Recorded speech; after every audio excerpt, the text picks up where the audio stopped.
Hello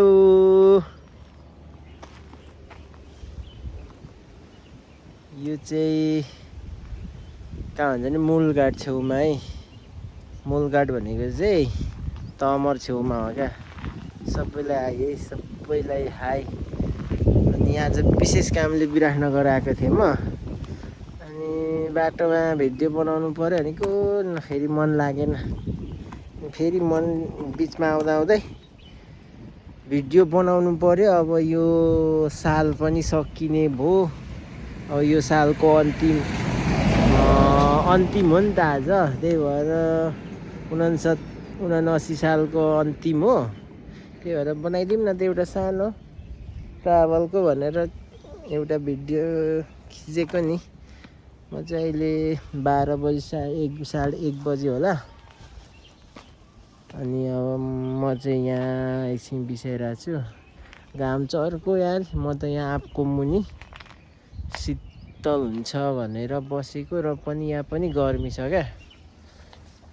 तराईमा धेरै गर्मी बढिसकेको छ। विराटनगर जानुपर्ने कस्तो छ। अनि आज खाँदारीबाट ढिलो ढिलो आएको भन्दा नि बिहान आएको थियो। भुलिँदै आउने काम अनि आज। अनि करुणा चाहिँ उफर सुतिरहेछ। अनि म चाहिँ ठुलो दाइलाई भेट्नु गएको हो क्या। अनि बिचमा बनाउन त सानो भाइ भनेर सुट गरेको। अनि त्यही पनि अचेलको मौसम चाहिँ पालुवा पौलाएर दामी भएको छ क्या। पछाडिको सबै राम्रो भएको छ। पालुवा पौलाएर मौसमहरू चाहिँ हरियो भएको छ। बसन्त लागेर मौसमलाई नि के भन्छ बैसा चढेछ भने जस्तै भइरहेछ। मैले चाहिँ आज साथीको हेलमेट लिएर आएको है। मेरो त बाइक पनि बनाउनु छ यार। अब जोडिँदै जाने हो। उता बिस्तारै जाने हो। अल्छी लाग्छ यार मलाई बाइक कुदाउनु। हामी चाहिँ अहिले तमोर आइपुग्यौँ। मौसम घाम लागेको छ। गर्मी छ।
अहिले चाहिँ हामी यो घन्टे भन्नेमा आइपुगेको छौँ। खाजा खानु आँटेको। थुक्पा यहाँ चाहिँ विशेष पाउँछ क्या। मिठो थुक्पा। गर्मी छ समय चाहिँ। अनि क्या गाह्रो क्या गर्मीमा मलाई झर्नै मन लाग्दैन क्या। पसिना आउँछ। बाइकमा हिँड्दा चाहिँ तातो हुन्छ। अनि अब यहाँ थुक्पा खाने अनि जाने हो। भेरेटारको चिसो खाँदै धरान ओर्लिने हो। धरानबाट इटरी हुँदै विराटनगर टक्क पुग्ने हो। अनि भोलि 1 गते ठुलो दाइसँग रमाइलो गर्ने हो, बस्ने हो। पर्सि बिहानै फर्किने हो। यहाँ चाहिँ गर्मी छ। अनि पछाडिको भ्यू चाहिँ दामी छ यहाँ नि। हाइवे हो क्या। हाइवे पारि टङ घाम लागिरहेछ। ज्यादा घाम लागिरहेछ। अनि यो चाहिँ घन्टे भन्छ। यसमा चाहिँ विशेष खाजा पाउँछ है। सब ल्याएर खानु होला। थुक्पाहरू सबै दामी पाउँछ। थुक्पाहरू खाजाहरू म चाहिँ सधैँ खान्छु क्या यही। थुक्पा चाहिँ यति दिनुहुन्छ है, अचार यस्तो दिनुहुन्छ, दामी छ। हाम्रो मिस त झन् र खुसीले त्यहाँ थुक्पा भोक लागेकै छैन भन्दै थियो, खाँदैछ। 50 रुपिज मात्रै हो तर ओभर दामी बनाउँछ, दामी। अब यति खाएर उकालो लाग्ने हो।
भेटादेखि उता लागेको हामी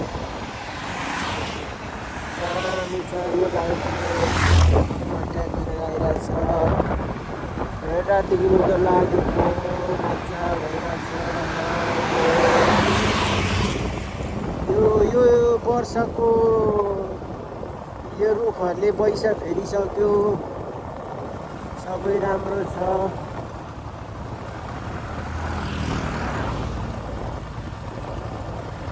वसन्तको नि अन्तिममा आइपुगिसक्यो। अब हरियो परियो, पलाउने समय आइसक्यो।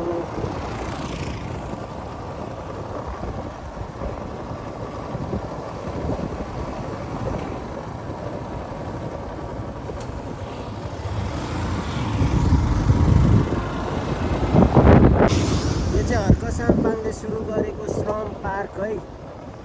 यहाँ बोट बिरुवा लाएर के रोपेर यहाँ पहिला चाहिँ गाडी रोकेर दिसा पिसा गराउँथ्यो क्या। अहिले चाहिँ जब हर्क साम्पाङ नियर भएपछि बन्द गरेको छ क्या, बन्द गरेर अनि अहिले चाहिँ धेरै राम्रो भएको छ। यहीँको खासमा पानीको मुहानहरू यतै पर्दो रहेछ क्या, धरानले खाने। अनि त्यही भएर गाडीको मुहान यहीँ पर्दो रहेछ, त्यही भएर चाहिँ यहाँ बोट बिरुवा लगाएको छ। अनि नगर प्रहरी राखेर सुरक्षा गरेर बोट बिरुवा कति 5-6 लाख कति रोपिसक्यो यो साल। अब यो साल पनि रोप्ने अरे भन्दै थियो। धरानमा नि अहिले हामी जाँदा जाँदै भेट्छौँ, 1 वे लागू गरेको छ। यसको गाइस धरान आइसक्यो तल तल।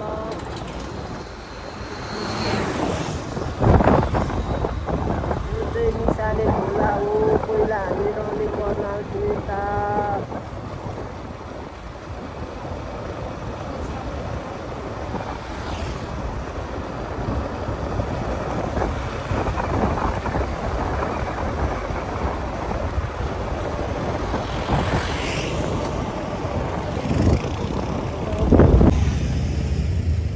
धरानको बजार देखियो। हामी चाहिँ निसाने डाँडामा छौँ। यो यताको चाहिँ उता विजयपुर डाँडाहरू, त्यो उता उयो तल चाहिँ पञ्चकन्या, यो त होइन, आधा नि देखिँदैन यार तर धरान। हामी चाहिँ निसाने डाँडा, अब हामी यताबाट जब पुग्छौँ।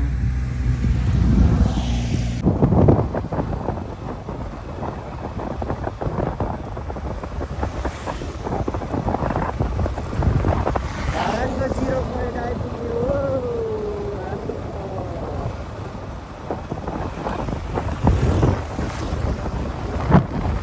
अहिले चाहिँ फेरि धरानमा 1 वे लागु भएको छ, त्यही भएर अलिक तल खोइ के चोक भन्छ हौ त्यसलाई, त्यो चोकदेखि लेफ्ट लाग्छौँ क्या। छाता चोकहरू अहिले उँधो जाँदा निस्किनु पाउँदैन क्या। अनि हामी उता लेफ्ट जानुपर्छ।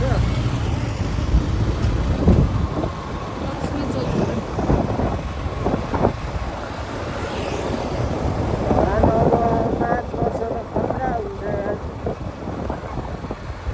स्वतन्त्रले विकास धरानमा चाहिँ मेरो माइक बोलेकै सुन्दैन, वायरलेस माइक भेजेको पाएको छैन, त्यसैले बुझ्दैन। अब यतिकै स्ट्रगल गर्दै जाने हो, बिस्तारै जोड्ने हो। अब यहाँदेखि उँधो चाहिँ 1 वे लागु भएको छ।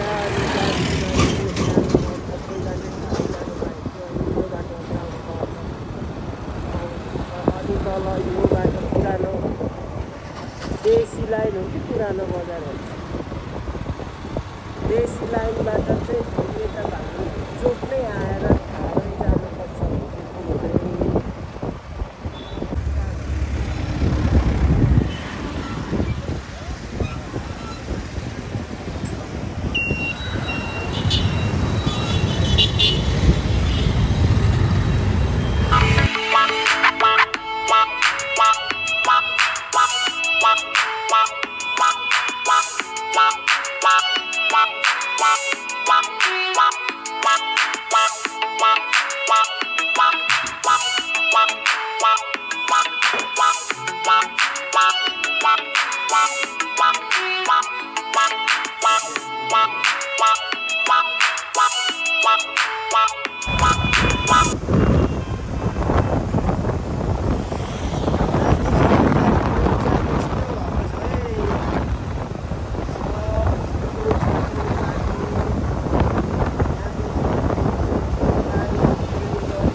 हामी चाहिँ यो अहिले इटारी चोकमा आइपुगेको छौँ। इटारी चोकमा चाहिँ अहिले लाइट राखेको छ क्या। लाइट राखेको कारणले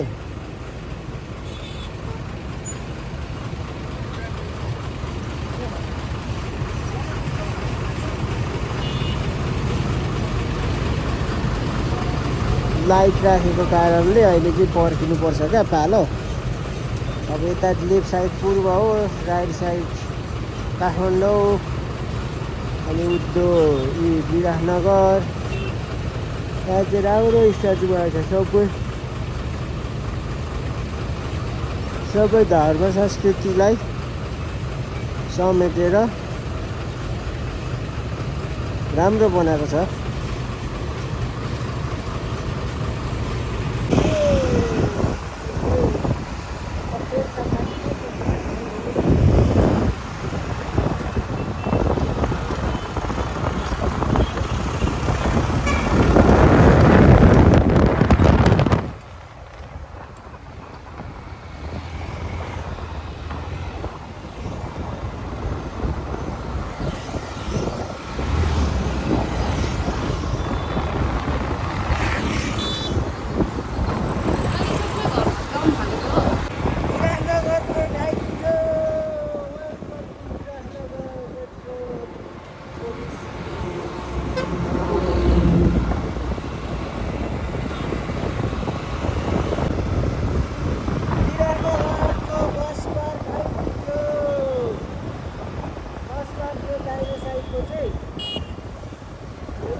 ल आज म पनि विराटनगर आइपुगेँ अनि दाइकोमा छु।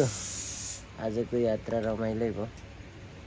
अनि आज चाहिँ भिडियो बनाउनु त त्यस्तो मन थिएन, यो वर्षको अन्तिम दिन हो भनेर बनाएको। बाटोमा आउँदा बनाइयो। अनि आज दाइसँग नि थुप्रो भएको थियो, बुबुसँग भेट्नु नपाएको आज भेट्यो, खुसी लागिरहेछ। बुबु चाहिँ उता खाना खाँदै हुनुहुन्छ। अनि सबैको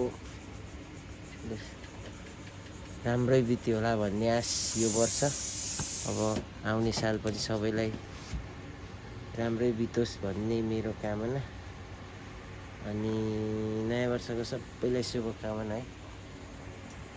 ल अब भोलि त अर्को साल हुन्छ। अनि अर्को सालमा नयाँ भिडियोसँग भेटौँला। By by.